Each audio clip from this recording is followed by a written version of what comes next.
In this video, we'll walk you through how to set up direct tracking in Volume. In the direct tracking method, there's no redirection through tracking servers between the ad and your page. Users see only the page they visit, and after clicking the ad, they go directly to the destination page. Once they land there, a small script placed on this page immediately reports the visit to Volume.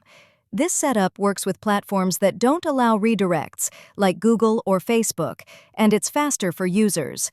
Note that you won't be able to rotate landers, also known as landing pages, or use rule-based paths with this method. Now let's set it up. Step 1.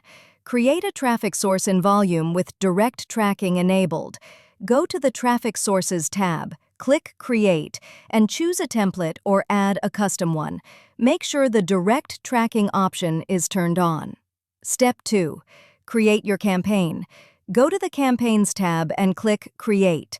Select the traffic source you just created. The direct transition between the ad and the campaign funnel will be selected automatically. Then you can select your campaign destination. You can link directly from an ad to an offer or build a funnel with a lander, which is a page that precedes the offer. Using a lander should depend mainly by your strategy, but if you want to track conversions with a postback using the direct method, a landing page is required. You can learn more about landers in a dedicated video. Step 3. Connect campaign in the funnel locations. Once you save your campaign, you'll need to connect it with the outside locations. First, submit the direct tracking URL into your traffic source as the destination link. Second, implement the direct tracking script into the head section of your offers or landers code. Step 4.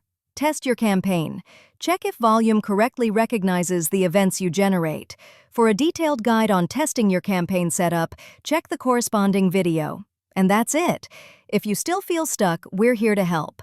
Email us anytime at support@volume.com.